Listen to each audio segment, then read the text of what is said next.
ছাত্রলীগের নির্যাতনের প্রতিবাদে এবং যে সকল ছাত্র জনতা আহত হয়েছে, নির্যাতিত হয়েছে, সেই প্রতিবাদে জুলাই আগস্ট ব্যাপী কর্মসূচি গ্রহণ করেছে বাংলাদেশ জাতীয়তাবাদী ছাত্রদল। আজকের দিন পরে আমরা ধারাবাহিকভাবে কর্মসূচি পালন করব।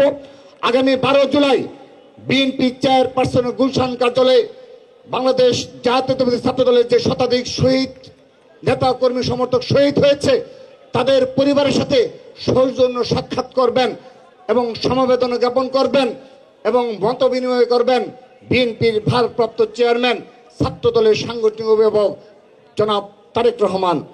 15 জুলাই 2024 ঢাকা বিশ্ববিদ্যালয় সহ এই শহীদুল হলের সম্মুখে সহ বাংলাদেশের সকল শিক্ষা প্রতিষ্ঠানে ছাত্রলীগ যে নৃশংস ন্যাক্কারজনক হামলার রচনা করেছিল তারই প্রতিবাদে এই 2025-এর সূচনা লগ্নে 15 জুলাই আমরাও এই ছাত্রলীগের নির্যাতনের স্মরণ করে সাধারণ শিক্ষার্থীদের যে একটা নতুন ধারার ছাত্র রাজনীতি উপর দেওয়া হয়েছে সেই একটি আলোচনা সভা অনুষ্ঠিত হবে 15 জুলাই 2025।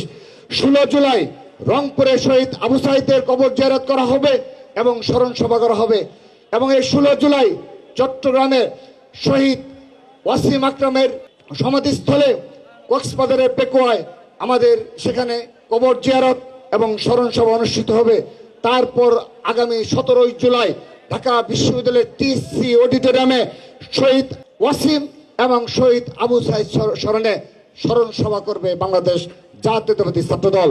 আগামী 18 জুলাই শুক্রবার ঢাকা বিশ্ববিদ্যালয়ের কেন্দ্রীয় মসজিদে বাদ আসর বীর শহীদদের আত্মার মাগফিরাত কামনায় দোয়া মাহফিল অনুষ্ঠিত হবে। আগামী 19 জুলাই আগস্টের গণ অভ্যুত্থানে বেসরকারি বিশ্ববিদ্যালয় যে অকতবৈচিত্র্যে লড়াই করেছে, সংগ্রাম করেছে, বেসরকারি বিশ্ববিদ্যালয়ের সেই অবদানের স্মরণে আমরা স্মরণ সভার আয়োজন করেছে বাংলাদেশ জাতীয়তাবাদী ছাত্রদল।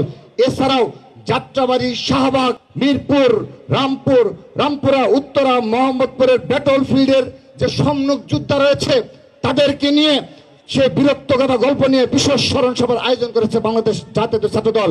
সেই সাথে 3 আগস্ট 2024 সালে যে ঐতিহাসিক এক দফা ঘোষণা হয়েছিল সেই এক দফায় সর্বাত্মকভাবে সর্বাগ্রে সর্বোচ্চ সংখ্যক নেতাকর্মী নিয়ে অংশগ্রহণ করেছিল বাংলাদেশ জাতীয়তাবাদী ছাত্রদল। তারই স্মরণে সারা বাংলাদেশ থেকে হাজার হাজার লক্ষাধিক ছাত্র দলের নেতা কর্মী ও সমর্থকদের নিয়ে ছাত্র সমাবেশ করবে বাংলাদেশ জাতীয়তাবাদী ছাত্রদল।